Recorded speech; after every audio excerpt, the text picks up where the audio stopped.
Christ in you, Christ in you, Christ in you.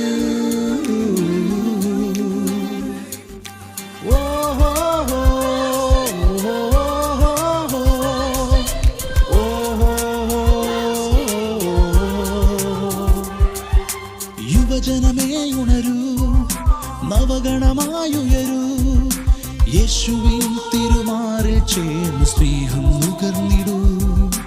യുവജനമേ ഉണരൂ, ആത്മാവിൽ ഉയരൂ, വരദാന ഫലത്തിൻ വർണ്ണ കൊടികൾ പാരിൽ ഉയർത്തിടൂ.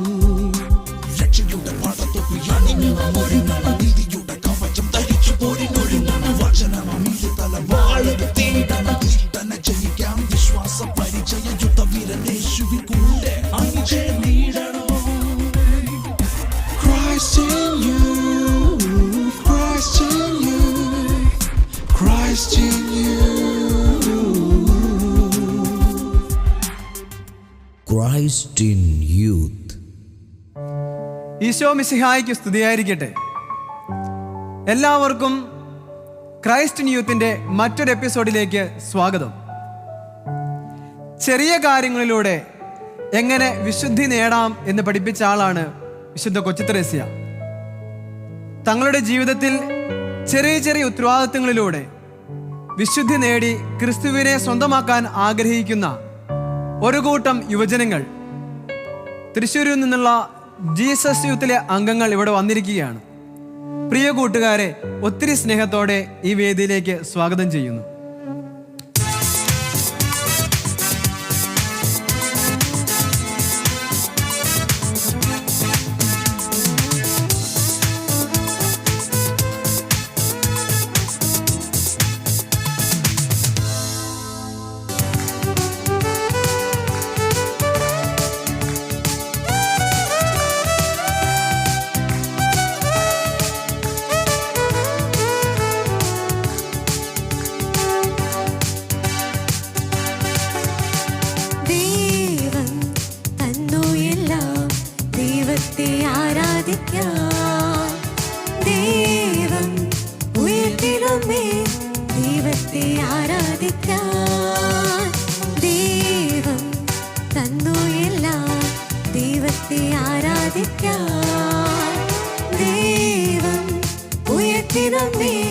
ദൈവത്തെ ആരാധിക്കാം താളമേളത്തോടെ വാദ്യഘോഷത്തോടെ പാടി പാടി നമ്മൾ ദൈവത്തെ ആരാധിക്കാം താളമേളത്തോടെ വാദ്യഘോഷത്തോടെ പാടി പാടി നമ്മൾ ദൈവത്തെ ആരാധിക്കാം.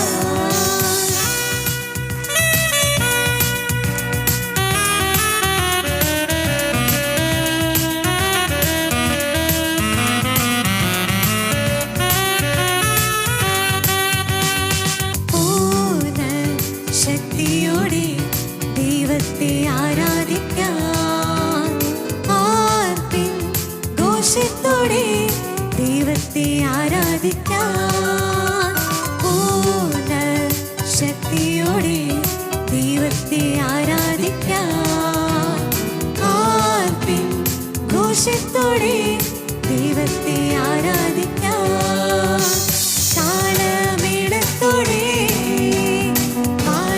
ഘോഷത്തോടെ പാടി പാടി നമ്മൾ ദൈവത്തെ ആരാധിക്കാം താളമേളത്തോടെ വാദ്യഘോഷത്തോടെ പാടി പാടി നമ്മൾ ദൈവത്തെ ആരാധിക്കാം.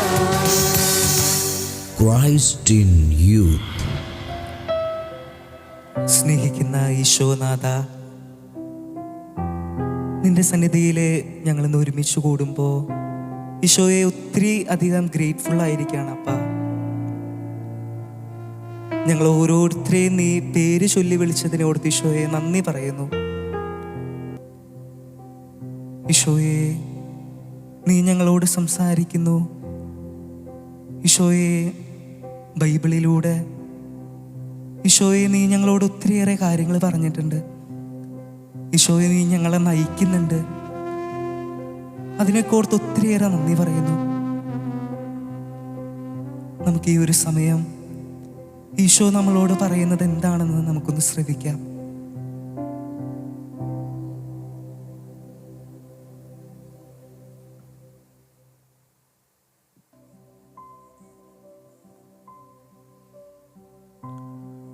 വിശുദ്ധ പൗലോസ് ശ്ലീഹ ഫിലിപ്പിയർക്ക് എഴുതിയ ലേഖനം 4-ാം അധ്യായം 2 മുതൽ 9 വരെയുള്ള തിരുവചനങ്ങൾ. കർത്താവിൽ ഏകമനസ്സോടെ ആയിരിക്കാൻ ഞാൻ എവോദിയായോടും സിന്ധിക്കയോടും അഭ്യർത്ഥിക്കുന്നു. കൂടാതെ എൻ്റെ ആത്മസുഹൃത്തെ ക്ലെമൻറ്റിനോടും എൻ്റെ മറ്റു സഹപ്രവർത്തകരോടും കൂടെ സുവിശേഷത്തിന് വേണ്ടി എന്നോടൊപ്പം പ്രയത്നിച്ച ആ സ്ത്രീകളെ സഹായിക്കണമെന്ന് ഞാൻ നിന്നോട് അഭ്യർത്ഥിക്കുന്നു. അവരുടെ നാമം ജീവൻ്റെ പുസ്തകത്തിലുണ്ട്. നിങ്ങളെപ്പോഴും നമ്മുടെ കർത്താവിൽ സന്തോഷിക്കുവിൻ. ഞാൻ വീണ്ടും പറയുന്നു, നിങ്ങൾ സന്തോഷിക്കുവിൻ. നിങ്ങളുടെ ക്ഷമാശീലം എല്ലാവരും അറിയട്ടെ. കർത്താവ് അടുത്തെത്തിയിരിക്കുന്നു. ഒന്നിനെക്കുറിച്ചും ആകുലരാകേണ്ട. പ്രാർത്ഥനയിലൂടെയും അപേക്ഷയിലൂടെയും കൃതജ്ഞതാ സ്തോത്രങ്ങളോടെ നിങ്ങളുടെ യാചനകൾ ദൈവസന്നിധിയിൽ അർപ്പിക്കുവിൻ. അപ്പോൾ നമ്മുടെ എല്ലാ ധാരണയെയും അതിലംഘിക്കുന്ന ദൈവത്തിൻ്റെ സമാധാനം നിങ്ങളുടെ ഹൃദയങ്ങളെയും ചിന്തകളെയും യേശുക്രിസ്തുവിൽ കാത്തുകൊള്ളും. അവസാനമായി സഹോദരരെ, സത്യവും വന്യവും നീതിയുക്തവും പരിശുദ്ധവും സ്നേഹാർഹവും സ്തുത്യർഹവും ഉത്തമവും പ്രശംസായോഗ്യവുമായ എല്ലാ കാര്യങ്ങളെയും കുറിച്ച് ചിന്തിക്കുവിൻ. എന്നിൽ നിന്ന് പഠിച്ചതും സ്വീകരിച്ചതും കേട്ടതും എന്നിൽ കണ്ടതും നിങ്ങൾ ചെയ്യുവിൻ. അപ്പോൾ സമാധാനത്തിൻ്റെ ദൈവം നിങ്ങളോട് കൂടെ ഉണ്ടായിരിക്കും. ഈശോ എത്ര ട്രൂലിയാണ് നമ്മെ സ്നേഹിക്കുന്നത്. ആ ഒരു സ്നേഹം മറ്റുള്ളവർക്കും കൂടി പകർന്നു കൊടുക്കാനായിട്ട് നമ്മൾ ശരിക്കും നിയോഗിക്കപ്പെട്ടവരാ. ഈശോനാഥ, നിന്റെ ഹിതം നിറവേറുവാനായിട്ട് ഞങ്ങൾ പ്രത്യേകം പ്രാർത്ഥിക്കുകയാണ്. ഈ ലോകത്തിലുള്ള ഏറ്റവും പെർഫെക്റ്റ് ആയിട്ടുള്ള പ്ലാൻ അപ്പ നിന്റെ കയ്യിലാണ്. ഈശോയെ, അത് ഞങ്ങളുടെ ഓരോരുത്തരുടെ ഉള്ളിൽ നിറവേറുവാനായിട്ട് ഈശോയെ പ്രത്യേകം ഈ സമയം പ്രാർത്ഥിക്കുന്നു.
Christ in youth.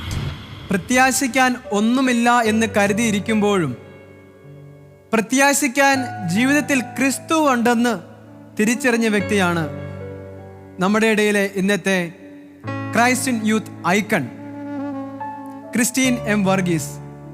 ക്രിസ്റ്റീനെ ഒത്തിരി സ്നേഹത്തോടെ തൻ്റെ അനുഭവം പങ്കുവെക്കുവാൻ ക്ഷണിക്കുന്നു.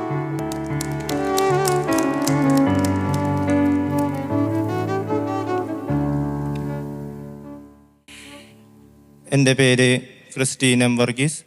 എൻ്റെ വീട്ടിൽ അച്ഛൻ, അമ്മ, പെങ്ങൾ. അച്ഛനും അമ്മയും ട്യൂഷൻ ടീച്ചറാണ്. അമ്മ ട്യൂഷൻ ടീച്ചറാണ്. പെങ്ങൾ 9ാം ക്ലാസ്സിൽ പഠിക്കുന്നു. ഞാൻ പറയുകയാണെങ്കിൽ ഞാൻ ജീവിതത്തിൽ ഒത്തിരി ഭാഗ്യം ചെയ്ത വ്യക്തിയാണ്. കാരണം എന്താണെന്ന് വെച്ചിട്ടുണ്ടെങ്കിൽ ദൈവത്തെക്കുറിച്ച് അറിയുന്ന, ദൈവത്തെ പറ്റിയിട്ട് നല്ല ബോധ്യമുള്ള ഒരു ക്രിസ്തീയ കുടുംബത്തിലേക്ക് എനിക്ക് ജനിക്കാൻ പറ്റി എന്നുള്ളതിനെ പറ്റിയിട്ട് ഞാൻ വലിയ ഭാഗ്യം ചെയ്ത വ്യക്തിയാണ്. കാരണം മറ്റൊന്നും കാര്യമായിട്ട് ഇല്ലെങ്കിലും വീട്ടിലെല്ലാ ദിവസവും കുടുംബ പ്രാർത്ഥന ഉണ്ടായിരുന്നു. ഇന്നത്തെ സാഹചര്യങ്ങളിൽ പല കുടുംബങ്ങളിലും കുടുംബ പ്രാർത്ഥനകൾ ഇല്ലാണ്ടായി തുടങ്ങിക്കൊണ്ടിരിക്കുകയാണെന്നറിയാം.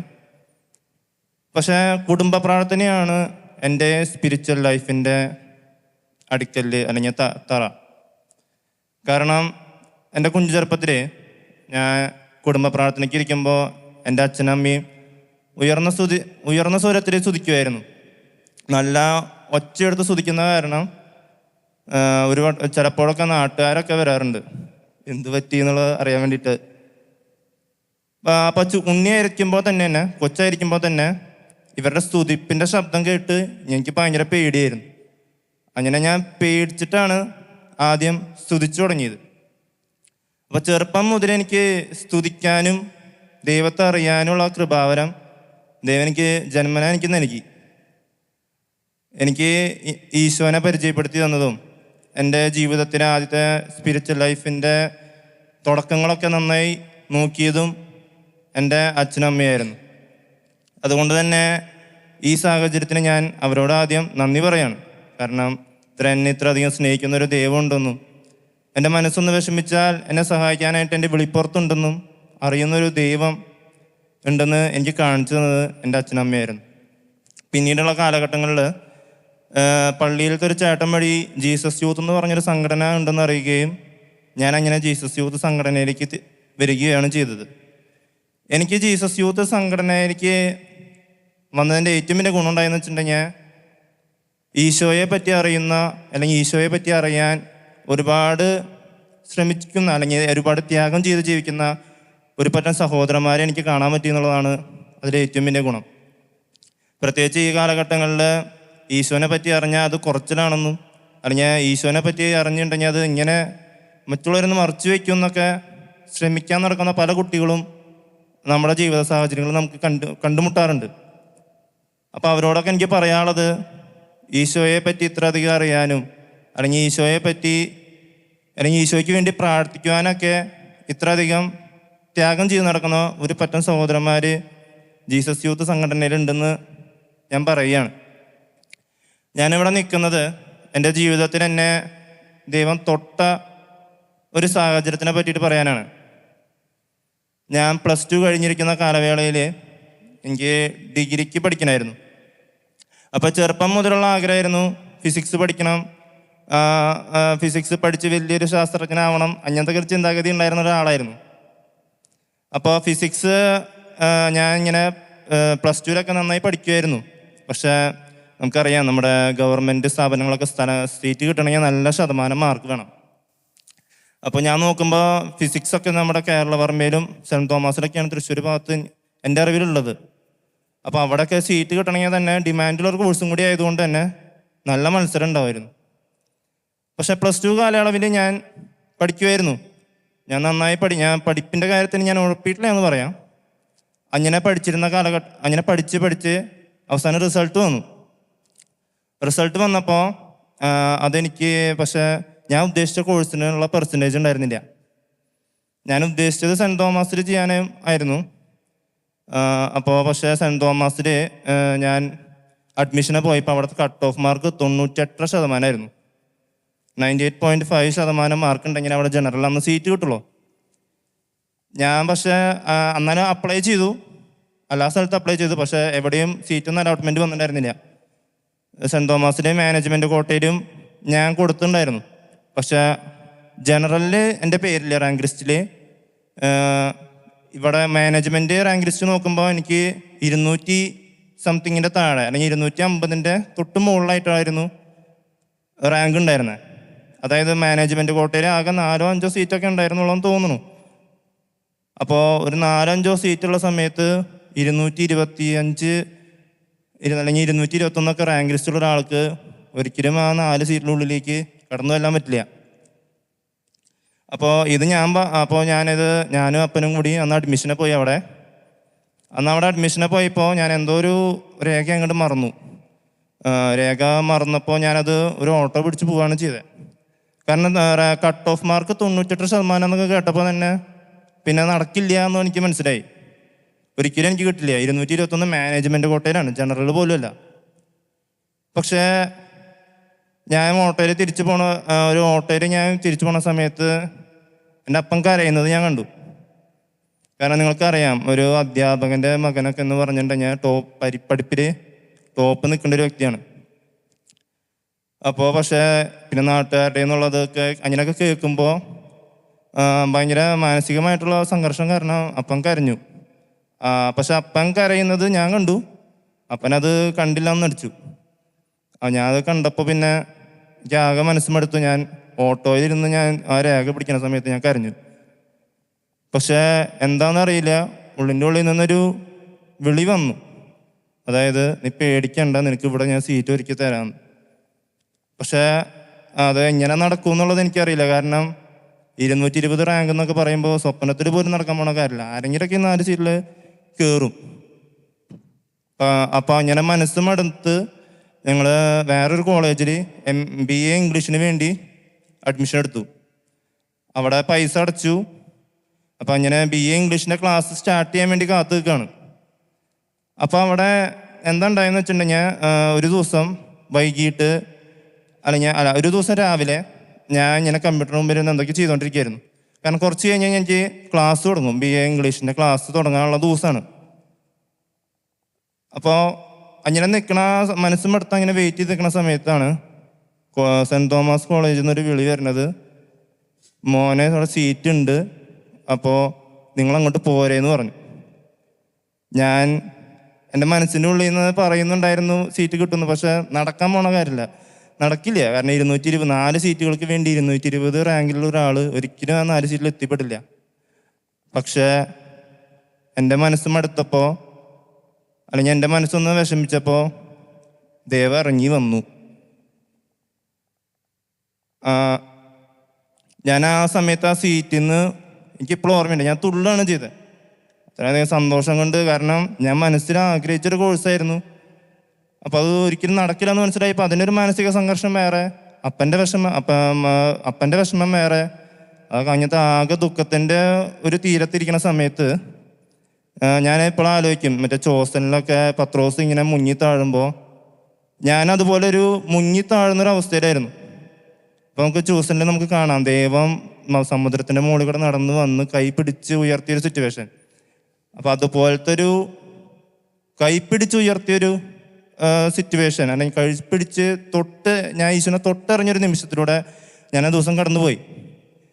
അപ്പോൾ ഞാനിങ്ങനെ കുറേ സഹോദരന്മാരോട് ഇങ്ങനെ പറയെങ്കിലും നമുക്കറിയാം കുറേ ദൈവവിശ്വാസമില്ലാത്ത കുറേ ആൾക്കാരുണ്ടാവും. അപ്പോൾ ഞാൻ അവിടെ എത്തിപ്പെടുമ്പോൾ ഞാൻ ചുറ്റുള്ളവരെ നോക്കുകയാണ്. അവിടെ ഇരിക്കുന്നവരൊക്കെ 98%, 98%, 95%. ഞാൻ മാത്രമാണ് അതിൽ ഏറ്റവും കുറവുള്ള വ്യക്തി. എനിക്കാണെങ്കിൽ അവിടെ എനിക്ക് റെഫറൻസ് ചെയ്യാനായിട്ട് അച്ഛന്മാരുണ്ടായിരുന്നില്ല, മറ്റാരും ഉണ്ടായിരുന്നില്ല. പക്ഷേ ദൈവത്തിൻ്റെ റെഫറൻസിന് എനിക്ക് അവിടെ ഒരു സീറ്റ് കിട്ടി. അതിൽ ഞാൻ ദൈവത്തിനോട് സ്തുതി പറയാണ്. അപ്പോൾ എൻ്റെ ജീവിതത്തിൽ എന്നെ ദൈവം തൊട്ടതുപോലെ നിങ്ങളുടെ ജീവിതത്തിലും നിങ്ങളെയും തൊടട്ടെ. Praise God. Christ in Youth. ആരൊക്കെ എന്നെ കൈവിട്ടാലും, ആരിലേക്ക് എനിക്ക് പ്രത്യാശ നഷ്ടപ്പെട്ടാലും എനിക്ക് പ്രത്യാശിക്കാൻ ഒരു ദൈവമുണ്ട് എന്നാണ് ക്രിസ്റ്റീൻ നമുക്ക് നൽകിയ സാക്ഷ്യം. ആ ഉറപ്പിൽ വിശ്വസിച്ചുകൊണ്ട്, ദൈവത്തിൽ അടിയുറച്ച് പ്രത്യാശിച്ചുകൊണ്ട് നമുക്ക് ലോകം മുഴുവനുള്ള എല്ലാ യുവജനങ്ങൾക്ക് വേണ്ടി കരം കോർത്ത് നമുക്ക് പ്രാർത്ഥിക്കാം. ഒരു നിമിഷം നമുക്ക് ആത്മാർത്ഥമായി ഈശോയെ സ്തുതിക്കാം. ഈശോയെ ആരാധന, ഹല്ലേലൂയ. യേശുവേ ആരാധന, ആരാധന, ഹല്ലേലൂയ. യേശുവേ ആരാധന, ആരാധന.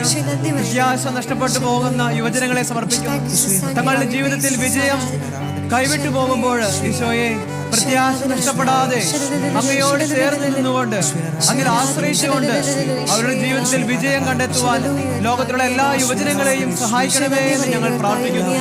നല്ല ദൈവമേ, അങ്ങേ ഞങ്ങൾ ആരാധിക്കുന്നു, സ്തുതിക്കുന്നു. Hallelujah, hallelujah. യേശുവേ ആരാധന, ആരാധന, ആരാധന. Hallelujah, hallelujah, hallelujah. യേശുവേ ആരാധന. Christ in youth.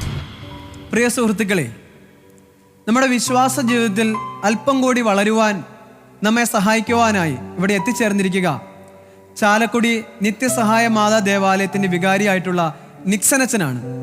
അച്ഛനെ ഒത്തിരി സ്നേഹത്തോടെ ഈ വേദിയിലേക്ക് ക്ഷണിക്കുന്നു.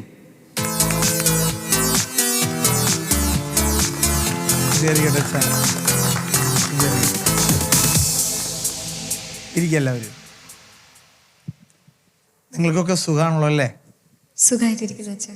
നമ്മൾ കൂദാശകളെ കുറിച്ചാണ് പഠിച്ചു വരുന്നത്, അതിനെക്കുറിച്ചാണ് ചിന്തിക്കുകയാണ്. അപ്പോൾ ദൈവം നമുക്ക് നൽകിയ ഒരു വലിയൊരു അനുഗ്രഹമാണ്. നമ്മുടെ വീഴ്ചകളിൽ കരം പിടിച്ചുയർത്തുന്നൊരു ദൈവമാണ്. ഈശോ ഈ ഭൂമിയിലേക്ക് വന്നത് തന്നെ പാപികളെ രക്ഷിക്കുവാൻ വേണ്ടിയിട്ടാണ്. അതുകൊണ്ട് ഒരു പാപിക്ക് പോലും ഈശോയുടെ അരികിലേക്ക് വരുവാൻ, ദൈവത്തിൻ്റെ അരികിലേക്ക് വരുവാൻ ഒരു ഭയവും വേണ്ട. അതാണ് നമ്മുടെ ജീവിതത്തിൻ്റെ ഏറ്റവും വലിയ സമ്പത്ത് എന്ന് പറയുന്നത്. സാധാരണ ഒരു പാപം ചെയ്യുമ്പോൾ ദൈവത്തിൽ നിന്നും അകലാൻ ഒരു ടെൻഡൻസി ഉണ്ട്. ആദം ഹവ്വയും പാപം ചെയ്തു, മരത്തിൻ്റെ പുറകിൽ ഒളിച്ചിരുന്നു. കുട്ടി കട്ടെടുത്തു, കോപ്പി അടിച്ചു. ടീച്ചർ വരുമ്പോൾ പൊത്തിപ്പിടിച്ച് വെക്കും, അല്ലെങ്കിൽ ഒളിപ്പിച്ച് വെക്കും. ശരിയല്ലേ? അല്ലെങ്കിൽ നമ്മൾ കട്ടെടുത്ത സാധനങ്ങളെല്ലാം മേശപ്പുറത്തല്ലല്ലോ വെക്കുക, അത് പോലീസ് തന്നെ വരണ്ടേ ഇത് മേശപ്പുറത്തെടുത്ത് വെക്കാനായിട്ട്. അപ്പോൾ പാപിയുടെ ഒരു സ്വഭാവമാണ് ഒളിപ്പിച്ച് വെക്കുക. എന്നാൽ ക്രൈസ്തവനെ സംബന്ധിച്ചിടത്തോളം എത്ര വലിയ പാപിയായാലും ആ പാപി ദൈവത്തിൻ്റെ കരുണയിലേക്ക് വരുവാൻ ഒരിക്കലും ഭയപ്പെടേണ്ട. കാരണം ദൈവം പാപികളെ അന്വേഷിച്ചാണ് സ്വർഗത്തിൽ നിന്ന് ഈ ഭൂമിയിലേക്ക് വന്നത്. അപ്പോൾ ഈ പാപിയെ രക്ഷിക്കുവാൻ വേണ്ടി, അവൻ്റെ പാപങ്ങൾ തുടച്ചു നീക്കാൻ വേണ്ടി ദൈവം സ്ഥാപിച്ച ഒരു കൂദാശയുണ്ട്. ആ കൂദാശയുടെ പേരെന്താണ്? കുമ്പസാരം. കറക്റ്റ്. ആ കുമ്പസാരം എന്ന വാക്കിന് അർത്ഥം പറയുന്നത് ഏറ്റുപറയുക എന്നുള്ളതാണ്. കുമ്പസാരം എന്ന വാക്ക് ഏറ്റുപറയുക എന്നുള്ളതാണ്. നമ്മൾ പുരോഹിതനടുത്ത് വന്ന് നമ്മുടെ പാപങ്ങൾ ഏറ്റുപറയും. ആദിമസഭയിൽ ഇതിനെ പ്രായശ്ചിത്തത്തിൻ്റെ കൂദാശ എന്നാണ് അറിയപ്പെട്ടിരുന്നത്. എന്തിൻ്റെ കൂദാശ? പ്രായശ്ചിത്തം. അതായത് പാപി ചെയ്യേണ്ട പ്രായശ്ചിത്തങ്ങൾ, കൈവിരിച്ചു നിൽക്കുന്നു, മുട്ടുകുത്തി നിൽക്കുന്നു, അല്ലെങ്കിൽ മല കയറുന്നു, പലതരത്തിലുള്ള പ്രായശ്ചിത്തങ്ങൾ നമ്മൾ ചെയ്യുന്നുണ്ടല്ലോ. അപ്പോൾ പ്രായശ്ചിത്തത്തിനാണ് പ്രാധാന്യം കൊടുത്തത്. എന്നാൽ രണ്ടാം വത്തിക്കാൻ കൗൺസിൽ അതിന് പ്രാധാന്യം കൊടുക്കുന്നത് അനുരഞ്ജനത്തിനായിരുന്നു. പ്രായശ്ചിത്തത്തെക്കാളും കൂടുതൽ അനുരഞ്ജനം. അതായത് പാപം ചെയ്ത ഒരു വ്യക്തി ദൈവവുമായി ഒന്നായി ചേരുന്നതിനെയാണ് കൂടുതൽ ഫോക്കസ് ചെയ്ത അടിസ്ഥാനം. അതുകൊണ്ട് ഇതിനെ അനുരഞ്ജന കൂദാശ എന്ന് വിളിക്കുന്നു. പ്രിയമുള്ളവരെ, 6-ാം നൂറ്റാണ്ട് വരെ ഈ പാപങ്ങൾ ഏറ്റുപറയുന്നത് വ്യത്യസ്ത രീതിയിലായിരുന്നു. ഒരുമിച്ച് കൂടുന്നു, ഒരു പാപം ചെയ്ത വ്യക്തി അത് എല്ലാവരുടെ മുമ്പിൽ ഏറ്റുപറയുന്നു. എന്നാൽ 6-ാം നൂറ്റാണ്ടോടുകൂടി നമ്മുടെ സഭയിൽ ആത്മീയ പിതാക്കന്മാരോട് അടുത്ത് ചെന്ന് പാപി തൻ്റെ പാപങ്ങൾ രഹസ്യമായി പറയുവാൻ തുടങ്ങി. അങ്ങനെയാണ് കുമ്പസാരം എന്ന് ആ ഒരു പാപി വൈദികൻ്റെ അടുത്ത് ഒറ്റയ്ക്ക് ചെന്ന് പറയുന്ന ആ ഒരു പാരമ്പര്യം അവിടെ നിന്നാണ് ആരംഭിക്കുന്നത്. കുമ്പസാരത്തിൽ 3 കാര്യങ്ങൾ വളരെ ശ്രദ്ധിക്കണം. ഒന്ന്, അനുതാപം ഉണ്ടായിരിക്കണം. ഒന്ന് എന്തുണ്ടായിരിക്കണം? അതായത് വളരെ സന്തോഷത്തോടു കൂടി പാപമൊക്കെ ചെയ്തിട്ടുണ്ട് കേട്ടാ, അങ്ങനെയല്ല, നമുക്കൊരു അനുതാപം ഉണ്ടാകണം. എങ്ങനെ? ധൂർത്തപുത്രൻ അവനെല്ലാം നശിപ്പിച്ച് പന്നിക്കുഴിയിൽ അവൻ അകപ്പെട്ടു. പന്നിക്ക് കിട്ടുന്ന തവിട് പോലും കിട്ടിയില്ല, അവൻ മരിക്കാറായി. അപ്പോൾ അവൻ്റെ ഒരു വീഴ്ചയുണ്ട്, ഞാൻ ഇവിടെ കിടന്ന് മരിക്കാറായി. അപ്പോൾ അവൻ ആ വീഴ്ചയിൽ അവൻ അനുദപിക്കുകയാണ്. ദൈവമേ, ഞാൻ ഈ ഗതികേടിൽ എത്തിപ്പോയല്ലോ എന്നുള്ളത്. ആ വീഴ്ച അത് അവൻ്റെ അനുതാപമാണ്. അതുപോലെ തന്നെ രണ്ടാമത് നമുക്ക് വേണ്ടത്, ഇത് ഞാൻ സ്വയം രക്ഷപ്പെടുകയില്ല, എന്നെ ദൈവത്തിന് മാത്രമേ രക്ഷിക്കാൻ കഴിയുകയുള്ളൂ. ആ ഒരു അവബോധം കൂടി നമുക്ക് വേണം. ഒന്ന്, എനിക്ക് തെറ്റുപറ്റിപ്പോയി, എന്നെ രക്ഷിക്കാൻ ഒരാൾ വേണം. ആ രക്ഷിക്കാനുള്ള ആൾ ആരാണ്? ദൈവമാണ്. അപ്പോൾ ആ അനുതാപത്തിൽ ഈ 3 ഘടകങ്ങൾ ഉണ്ടാകണം. അനുതാപം തന്നെ 2 തരത്തിലുണ്ട്. ഒന്ന് പൂർണ്ണമായ മനസ്താപമുണ്ട്, അപൂർണമായ മനസ്താപമുണ്ട്. പൂർണ്ണ മനസ്താപം എന്ന് പറയുന്നത് ദൈവം സ്നേഹമാണ്. സ്നേഹമായ ദൈവത്തെ ഞാൻ വേദനിപ്പിച്ചതിലുള്ള അഗാധമായ എൻ്റെ മനസ്സിൻ്റെ വേദന, ഭാരം, എൻ്റെ ഹൃദയത്തിലെ ദുഃഖം, അതാണ് പൂർണ്ണ മനസ്താപം. ഇനി അപൂർണ മനസ്താപം എന്ന് പറഞ്ഞു കഴിഞ്ഞാൽ നരകത്തെക്കുറിച്ച് പലരും പറഞ്ഞു കേട്ടിട്ടുണ്ട്, ശുദ്ധീകരണ സ്ഥലത്തെക്കുറിച്ച് പലരും പറഞ്ഞു കേട്ടിട്ടുണ്ട്. ദൈവമേ, അപ്പം ഞാൻ ഈ ചെയ്ത പാപത്തിന് എന്തായിരിക്കും എനിക്ക് കിട്ടാൻ പോകുന്ന ശിക്ഷ എന്ന് ഓർത്ത് ഒരാൾക്ക് ഭയം തോന്നി അയാൾ കുമ്പസാരിക്കാൻ വരുമ്പോൾ അത് അപൂർണ മനസ്താപമാണ്. നമുക്ക് വേണ്ടത് പൂർണ്ണ മനസ്താപം. എന്നെ സ്നേഹിച്ച, എനിക്ക് വേണ്ടി കുരിശിൽ രക്തം ചിന്തി മരിച്ച എൻ്റെ ദൈവത്തിനെ ഞാൻ വേദനിപ്പിച്ചു എന്നുള്ള ആ വേദനയാണ് പൂർണ്ണ മനസ്താപം. അപ്പോൾ അനുതാപം ഉണ്ടാകണം. 2, പാപങ്ങൾ ഏറ്റുപറയണം. 3, നമ്മൾ പ്രായശ്ചിത്തം ചെയ്യണം. ഈ 3 ഘടകങ്ങളാണ് ഒരു കുമ്പസാരത്തിൽ ഉണ്ടായിരിക്കുന്നത്. ഏറ്റവും അടിസ്ഥാനപരമായി നമുക്ക് വേണ്ടത് ഈശോ പാപിയോട് ക്ഷമിക്കുന്നതിൽ ഒരിക്കലും വിമുഖത കാണിക്കുന്നില്ല. ഒരു പാപിയുടെ അവകാശമാണ് ദൈവത്തിൻ്റെ കരുണ. അതുകൊണ്ട് കുമ്പസാരം ഒരു ഭയത്തിൻ്റെ ഒരു കൂദാശയല്ല, അത് ധൈര്യത്തോടു കൂടി സ്വർഗം സ്വന്തമാക്കാനുള്ള ഏറ്റവും വലിയൊരു അവകാശമാണ് ഒരു പാപിയുടെ ഒരു കുമ്പസാരം. അതുകൊണ്ട് എത്ര പ്രാവശ്യം നമ്മൾ കുമ്പസാരിച്ചു എന്നതിൻ്റെ കണക്ക് നോക്കുന്നൊരു ദൈവമല്ല. കത്തോലിക്ക തിരുസഭയിൽ ഒരുപാട് മക്കൾ ഇതിൻ്റെ രഹസ്യം, ഇതിൻ്റെ ആ സന്തോഷം അറിയാതെ പോകുന്നുണ്ട്. ഒരുപാട് മനുഷ്യർക്ക് സംശയമുണ്ട്. ഈ എന്നെപ്പോലെ തന്നെയുള്ള ഒരു മനുഷ്യൻ്റെ അടുത്ത് പോയി ഞാൻ ഈ പാപം പറയണ്ടേ എന്നൊരു ചിന്തയുണ്ട്. പക്ഷേ കർത്താവാണ് ഇതിനുള്ള അധികാരം അപ്പസ്തോലന്മാർക്ക് നൽകിയത്. യോഹന്നാൻ്റെ സുവിശേഷം 20-ാം അധ്യായം 23, നിങ്ങൾ ആരുടെ പാപം ക്ഷമിക്കുന്നുവോ അവ അവരോട് ക്ഷമിക്കും, നിങ്ങൾ ആരുടെ പാപങ്ങൾ ബന്ധിക്കുന്നുവോ അവ ബന്ധിക്കപ്പെട്ടിരിക്കും. ഈ നിങ്ങൾ എന്ന് പറയുന്ന അപ്പസ്തോലന്മാരാണ്. ഈ അപ്പസ്തോലന്മാരിലൂടെയാണ് നമ്മുടെ ഈ സഭ പിന്തുടർന്ന് പോകുന്നത്. ആ അപ്പസ്തോലന്മാരുടെ കൈവപ്പ് ശുശ്രൂഷ വഴി പൗരോഹിതരെ എടുത്തുയർത്തുന്ന ഓരോ പുരോഹിതനും ദൈവം കൊടുക്കുന്ന ഒരു വലിയ അനുഗ്രഹമാണ് ഈ പൗരോഹിത്യത്തിൻ്റെ ഈ കുമ്പസാരം എന്ന കൂദാശ പരികർമ്മം ചെയ്യാൻ. അതുകൊണ്ട് ഒരു ഭയം വേണ്ട, ഒരു ധൈര്യത്തോടു കൂടി സ്വർഗം സ്വന്തമാക്കാനുള്ള ആ ഒരു ആഗ്രഹത്തോടു കൂടി അനുതാപത്തോടെ കുമ്പസാര വേദിയിൽ അണയുവാൻ നമുക്കെല്ലാവർക്കും കഴിയട്ടെ. ധാരാളം അനുഗ്രഹങ്ങൾ സ്വന്തമാക്കുവാൻ ഇടവരട്ടെ എന്ന് പ്രാർത്ഥിക്കുന്നു. ദൈവം നിങ്ങളെല്ലാവരും അനുഗ്രഹിക്കട്ടെ. Thank you. Christ in youth. യുവജനങ്ങൾക്ക് ഭയം കൂടാതെ വിശുദ്ധിയോടെ ജീവിക്കാൻ സാധിക്കുമോ? അതൊരു വലിയ ചോദ്യമാണ്. അതിന് സാധിക്കും എന്ന് തെളിയിച്ച ഒരു വിശുദ്ധനുണ്ട്, വിശുദ്ധ ജെറാഡ് മജല്ല. വെറും 3 വർഷം കൊണ്ട് ഒരു സന്യാസ സമൂഹത്തിൽ അംഗമായി ചേർന്ന് തനിക്ക് ലഭിച്ച 3 വർഷം കൊണ്ട് വിശുദ്ധനായി തീർന്ന വിശുദ്ധ ജെറാഡ് തൻ്റെ 29-ാമത്തെ വയസ്സിൽ മരണപ്പെട്ടുവെങ്കിലും, അസുഖം പ്രാപിച്ച് മരണപ്പെട്ടുവെങ്കിലും അദ്ദേഹം ജീവിച്ച 3 വർഷം ആ സന്യാസ സമൂഹത്തിൽ ജീവിച്ച് വിശുദ്ധനായി തീർന്നു. അദ്ദേഹത്തിന് ഇപ്രകാരം വിശുദ്ധിയോടെ ജീവിക്കാൻ സാധിച്ചത് തനിക്ക് ലഭിച്ച ചെറിയ ചെറിയ ഉത്തരവാദിത്തങ്ങൾ വിശ്വസ്തയോടെ നിറവേറ്റിക്കൊണ്ടാണ്. അതുകൊണ്ട് എല്ലാ യുവജനങ്ങൾക്കും വിശുദ്ധി സാധ്യമാകും. തങ്ങളുടെ ജീവിതത്തിൽ ദൈവം ഏൽപ്പിച്ചെന്ന് തന്നിരിക്കുന്ന ചെറിയ ചെറിയ ഉത്തരവാദിത്തങ്ങൾ വിശുദ്ധിയോടെ നിറവേറ്റുമ്പോൾ. അതിനായിട്ട് നമുക്കെല്ലാവർക്കും പരിശ്രമിക്കാം. അടുത്ത എപ്പിസോഡിൽ കണ്ടുമുട്ടും വരെ സൈനിങ് ഓഫ്.